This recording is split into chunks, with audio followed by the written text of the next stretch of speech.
Welcome inside Celtics Roundtable, everybody, on CLNS Media. CLNS Media, the leading online provider of audio, video coverage of the Boston Celtics. Welcome inside, everybody. Evan Valenti alongside Matt Ignal, Sam Sheehan, and Lucky Spike coming at you on a Thursday.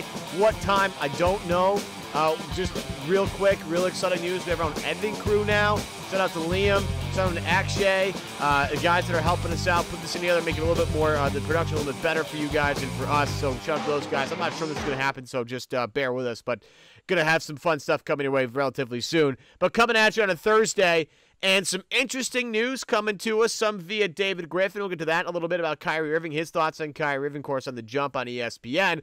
But we first start with everybody's favorite son, it seems like, Jaylen Brown, who went over, played for the world team in the Afro game over in Africa, was the leading scorer, I think, for Team World. I think he had 15 points in that game. In a game there's no defense. But I would say, for me, the most important stuff that Jaylen's doing right now is stuff off the floor. Like, you can talk about, Sam, you can talk about all this stuff when it comes to him on the floor. Like, the dunk at the end was impressive. You know, the layup, where he drove the lane, got fouled, then threw it up over his shoulder, like, with a prayer, and it went in. Like, that's cool stuff. But I think, finding his way in the NBA community, like making friends off the floor, like that's good stuff. Like getting his name out there in these big NBA events, like that's more important to me than the actual game itself. Am I wrong here?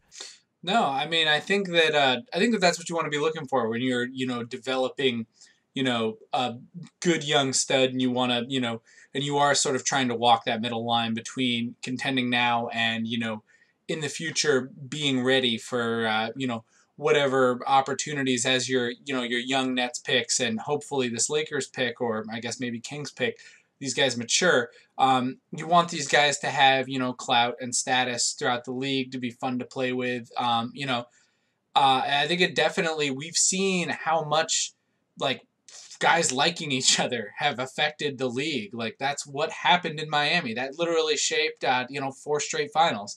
And just that was 4 straight Eastern Conference titles right there, just because dudes liked each other and had fun playing together on an international stage. So, will it pan out that way? I mean, I don't know, but we saw Jaylen, sort of start that when Summer League was going on. He had that party for rookies, and we're sort of seeing him become social and sort of step out and sort of establish himself as sort of a leader and just a guy who you can approach as a young player, as a guy who will be in that leadership role and will sort of help you out and take you under your wing. So, while nothing may come of it, it's definitely something you would like to see from your young guys. And I'm really happy to see Jaylen doing that. Also, Lucky, you can talk about this. He's cool as hell. He's the coolest guy in the world, dude. Dude, he's just like chilling in Dubai. Like he literally is like a rap song personified, and it's the best thing. Yeah.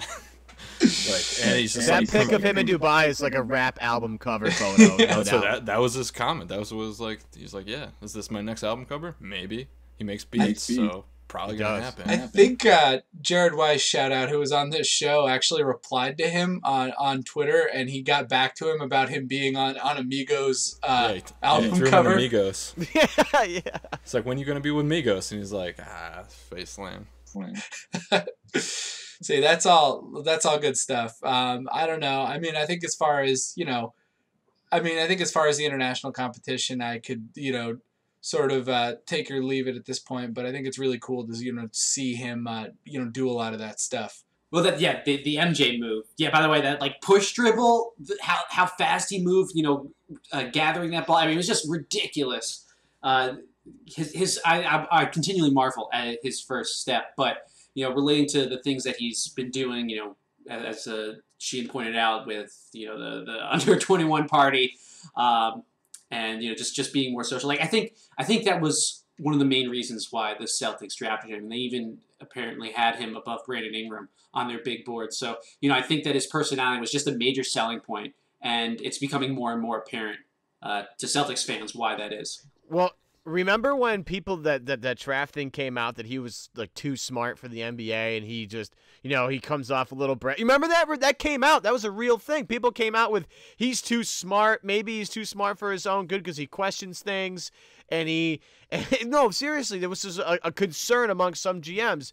He came in with, he doesn't have an agent. Like Isaiah Thomas, I think, is the guy that really gives him some guidance.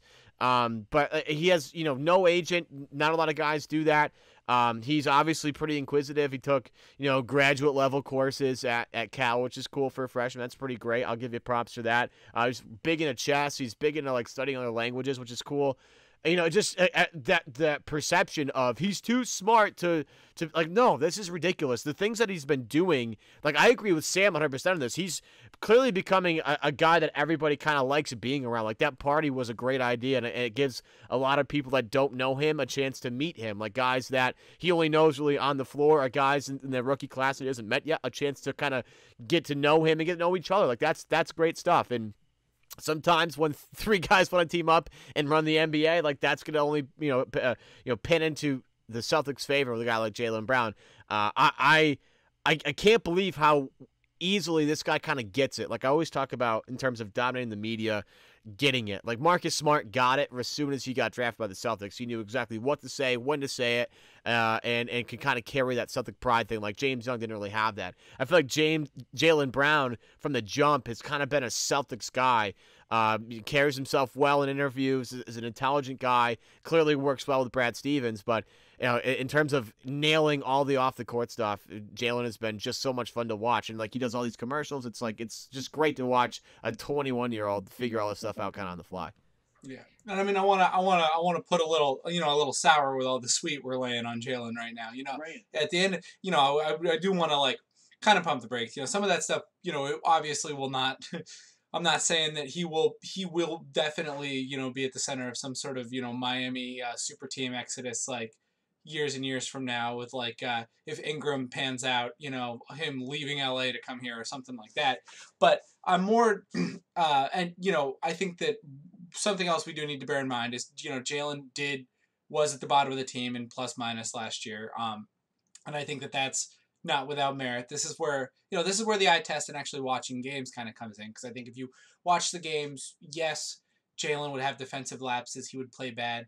The team would get outscored while he was out there. But you saw the flashes. You saw where this is going. You saw how he can develop. You saw how this stuff is going to go on. But he still does need to make that production leap coming into his second year.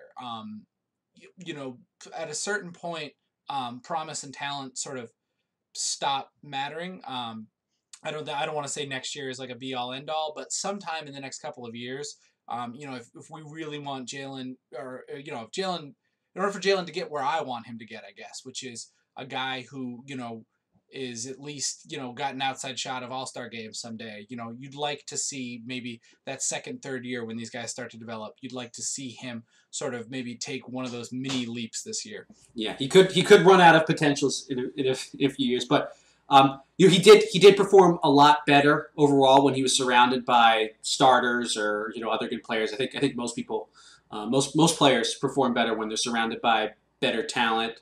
And played Avery Bradley actually. Floor stat wise, I'm just putting that out there. Fair enough. Yeah, it's too soon, man. Sorry. Yeah, that cuts deep, bro. That cuts deep. Yeah, but Jaylen Brown, like, he was really good at chasing around twos on the perimeter. Like Brad Stevens, when Jaylen was starting against the Clippers, Brad Stevens says, "Hey, JJ Redick's basically going to be like the hardest assignment you're going to get because he's going to run through a million screens." And we heard this week that JJ Redick basically said that Jaylen Brown guarded him better than anybody, and I think that was something that we all saw in that Clippers game. So give Jaylen a limited role, perhaps surrounded with good talent, and I think he could be a productive player. It's a bit of a small sample size, but I think it's something that we're actually going to see a lot of this upcoming year. He's my pick to start at the 2 for the Celtics. I agree. As far as I'm concerned, I already wrote in July 3rd, 2020, All-Star Jaylen Brown recruits Karl Anthony Towns to the Celtics. Full stop. That's it. That's how lock That's it in. it. Oh, that's the Lock ice cold it up. lock. Yeah, that's a I ball. got the reminders on it, dude. It's all set Yeah, up. get the bots at Reddit to kind of lock you in there. Yeah, that's good. Get the remind me bot in there. The one thing about Jaylen that I like, and the one thing that I know, you break down plus minus numbers, and Sheehan did a good job of mentioning that he's not really a great plus minus guy. But the one thing about Jaylen is that you see step by step improvement, as the season goes on. Like he got out there and looked lost, at the beginning part of the season. Then all of a sudden he starts to find his way. And oh, by the way, now he's shooting 45% from the corner 3 spot. Oh, that's a nice. Oh, now he's finishing a little bit easier. Oh, that free throw percentage is starting to kind of creep up a little bit. Oh, now he's getting more comfortable defensively. So as he got more experience, and again, I think that came with playing with better players. I think that did help. But as he got more experience and Brad kind of put him in win-win situations, like he kind of took the reins a little bit and ran with it, which was nice. And year 2, he's going to be expected to play a much bigger role with no Avery Bradley, with no Kelly Olynyk. Like there's got to be some scoring that comes from Jaylen Brown. Like a lot of it's going to come from Gordon Hayward. Don't get me wrong, and Marcus Smart's going to make up some of that difference as well. But there has to be some scoring that comes from Jaylen Brown. They're going to miss a couple of the guys. Like I don't mean to bring Gerald Green into this discussion, but Gerald Green is a guy that you can maybe bring off the bench and get buckets. Like that's a something that you need. So Jaylen's going to have a much bigger offensive workload and a much bigger defensive workload. Let's just hope that he can stay up to snuff. Well, he's going to be guarded probably by, if he does wind up starting at the 2, like most of us think, he's going to be guarded by the other team's worst perimeter defender, and he can eat those guys up, by just standing in the corner, taking open threes, or, if there's a hard closeout, he can just blow right by those guys and finish at the rim, get to the free throw line. So, I do think that there is a potential for him to be successful next year. In terms of Jaylen Brown, like reaching his ceiling, getting better, there's a company that doesn't need to get any better. They're already the leading provider of premium digital spoken audio information. And that's Audible. And this show is brought to you today by Audible. Audible content includes an unmatched selection of audiobooks, original audio shows, news, comedy, and more from leading audiobook publishers, broadcasters, entertainers, magazine and newspaper publishers, and business information providers. Simply download and listen to on iOS devices, Android, Amazon Fire tablets, Windows phones, anything really. You can listen to audio. It's an awesome service. Audible is different because of their collection of exclusive original short stories and comedy, plus the best of news, podcast, and more. Handpicked and continually refreshed. You can share a book from your library with anybody, too. It comes with speed control. It's a great way to get content on the go. And Audible is now offering our loyal listeners a free audiobook with a 30-day trial membership. Just go to audible.com/CelticsBeat and browse the unmatched selection of audio programs. Again, download Audible right now for free. Start listening. Okay, you download it and go to audible.com/CelticsBeat to get that 30-day free trial. And just to let you know, little heads up on what's happening here. We're going to have an Audible book club. We're trying to figure out what book that's going to be. Join us and read that book. It's going to be awesome. Or listen to that book. It's going to be absolutely excellent. But as we get back to the roundtable here, of course, the story that won't die, won't go away. People are still talking about it. And David Griffin brought it up on The Jump on ESPN, says that the Celtics are on Kyrie's list of preferred trade destinations. And apparently the price is coming down a little bit more every single day that this kind of lingers on, and not a whole time, but a little bit more. But guys, here we are back again with the Kyrie, should the Celtics acquire Kyrie situation. And again, we all think this is unlikely, no? Yes, unlikely. But I do think it makes sense that, he would want to come play for Boston. Players all around the league praise Stevens to death. And not only that, the Celtics are going to have a good team for a while. I mean, he might want his own team to run and maybe be, the number one option on that team. But he certainly wants good young players around him. And the Celtics have that. So, hey, Celtics are a destination. Yeah, I mean, the Brad Stevens juvenation machine is real. We've seen countless players come in and have, like, some of their best seasons under, Brad Stevens. Evan Turner, Jordan Crawford. You could probably make a case for Gerald Green, Jonas Jerebko. All of these are all role player guys, but at the same time we've also seen guys like Isaiah Thomas sort of go from one level to the next. once they've like discovered a way to, once Brad has figured out the best way for them to be used. So, and I think, even though his numbers, weren't maybe what a casual fan might have expected, Al Horford quietly, very, very nice season last year. Solid.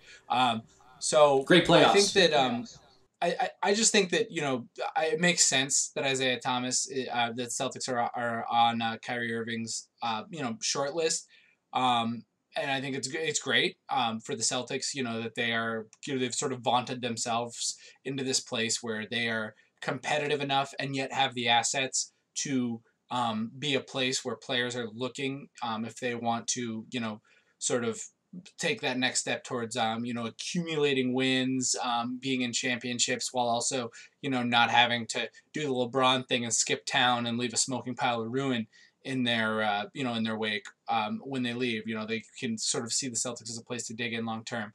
That said, I just really do not see the mechanics where it makes sense for the Cavs to trade him to their biggest rival in the East. And on top of that, I think that, even with the hip, you're probably not gonna get a fair deal in exchange for, that Isaiah Thomas is a very similar player, obviously a much older player, and I guess people could make the argument that Kyrie Irving is better. I think Isaiah Thomas's stats as a distributor are wildly underrated. And, I guess you will have to pay Isaiah Thomas. But the long and short of it is that I really still don't see a deal where this gets done. I think more than the takeaway news-wise is exactly what Matt said, that, the Celtics are in these conversations when these franchise, top all-star type guys are trying to leave town. So we'd all be surprised if the Celtics traded for Kyrie Irving. Would anybody be shocked? I'd be pretty shocked. Okay. All right. Okay. I mean, I guess it would depend on the package. Like if there was a heist involved, like where the Celtics literally just had to send out like Isaiah Thomas and like filler or something. I don't know. Even then, like, I don't know. I would be surprised, but it's I just would be surprised. It just doesn't seem like something the Celtics would do. Just think about where the Celtics were a couple of years ago, too, when you factor in, like, oh, this free agents don't want to go to Boston. It's a really terrible place to play or whatever. Like, that was the mantra, right? That Boston couldn't attract marquee free agents. All of a sudden, Stevens comes into the fold. They get Isaiah Thomas in a trade with Phoenix. All of a sudden, they're a playoff team. Now, Al Horford comes into discussion. Boston gets a lot better. They go to the Eastern Conference Finals. They get Gordon Hayward. Now it's like, oh, yeah, now that they're rocked and loaded with draft picks, young players, controllable contracts, and they're successful. Now it's a really great place to play. Like this goes back to the adage of, if you're any good, players will want to go there. Like players flocked to Golden State and flocked to Boston back when they had Pierce and KG and Ray Allen, because like they're going to compete for titles. Like people would go to LA for a couple of reasons, but one of the biggest reasons why back in the early 2010, 2009, 2008, like people went there because they were contending for a title all the time because of Kobe Bryant. So this is the old adage of winning brings the right attention, and Boston, because they're successful, they've built. Again, it's all just credit to Danny Ainge, who has done a great job of building this team from the ruins of the KG Paul Pierce trade up until now. That's going to do it for this episode of Celtics Roundtable on CLNS Media. Give us a follow if you can on any way possible. We'll take it any way we can get. Hit the like button on this particular episode if you're watching us on YouTube. And subscribe to CLNS Media if you're watching us. If you listen to us on the app or on the go or whatever, make sure you subscribe to the Boston Celtics news feed, available on your favorite podcast app, iTunes or Stitcher. You can download the CLNS Radio mobile app, which has more than just us, including Bob Ryan's podcast. That's on there. Follow us on Twitter at CLNS Roundtable. Give us a follow there. We'll follow you, give you some fun comments and stuff. And we're now on Celtics blog. So if you missed us like day up or something, go on Celtics blog. You'll see our stuff there. Give us a 5-star reviews on iTunes. And we'll be back tomorrow with more great content.